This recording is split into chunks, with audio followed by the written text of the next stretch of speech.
Hi everyone, Hoodie here, and it's Super Soup time. Today, I didn't get a chance to read any comic books this week. I've looked through a lot of comic books, and so that's what I want to talk today about, the value of comic books. And I got to adjust my chair. So let's talk about that. So the value of a comic book is based upon a lot of things, how old it is.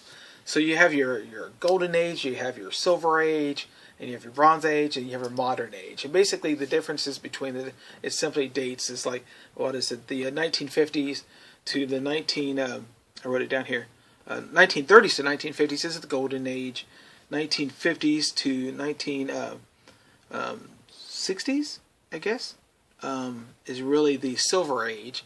And I have a few of those comics. I think I have a couple of the golden age, maybe. And then you have the bronze age, which is really from the 1970s to 1985, which makes up most of my comic book collection. And then, of course, from 1985 on is the modern age. And the differences between there, we can talk about that all day long, is that they had lots of changes. Like in the very beginning, it was all about superheroes and patriotic stuff. And then after the war, it stopped, and then it became more of horror, and then romance and crime stuff. And then there was the comic book code that came up and stopped that, so they had to kind of revamp in the Silver Age. And then we got the very wholesome superheroes again. But later, as the Bronze Age came about, they began to bring more darker elements into it. And then, of course, that led to what we have today, which we have a huge selection of stuff.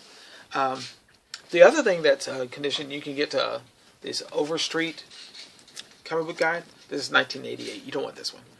But there's current ones, and of course you can look online for this stuff too. But what it does is allows you to see what's current in the market and what they're currently offering now. You can't just go to your comic book store and say, hey, I want you to buy this for that price. There's also part of the marketability.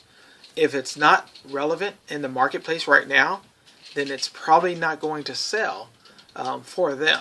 So many times they have to buy it cheap in order for them to even make a profit on it. So you have to keep that in mind, as well as the condition of the comic books.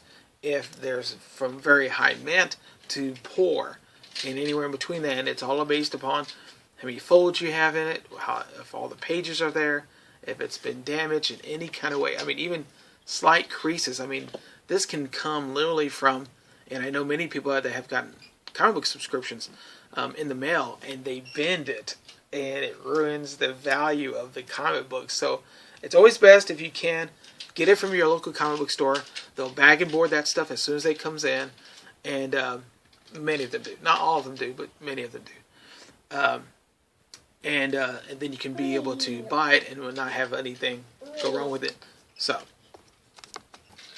from, really, is that what happened? Really? Mine. There's that. Mine. Yes, mine. Mine. Yes, it's mine. So for me, value is not really based upon the condition of the book or how old it is. It's about the story. And it's about the characters and how well it's written. And I'm not a big, my friend Robert, who are looking to start a comic book store, he knows artists, he knows writers. I mean, I know some, but my whole point is that if I've read it and it's a good read and the artwork goes alongside of it, man, that's valuable to me. So selling it, yeah, you have all these other points that you have to do, but if you're simply looking to say what is valuable to you, then simply buy because you like the comic book. You know, don't go buy. I don't think I own anything that can be graded as a 9.0 or anything like that. Everything that I personally own is stuff that has been read, been handled many times.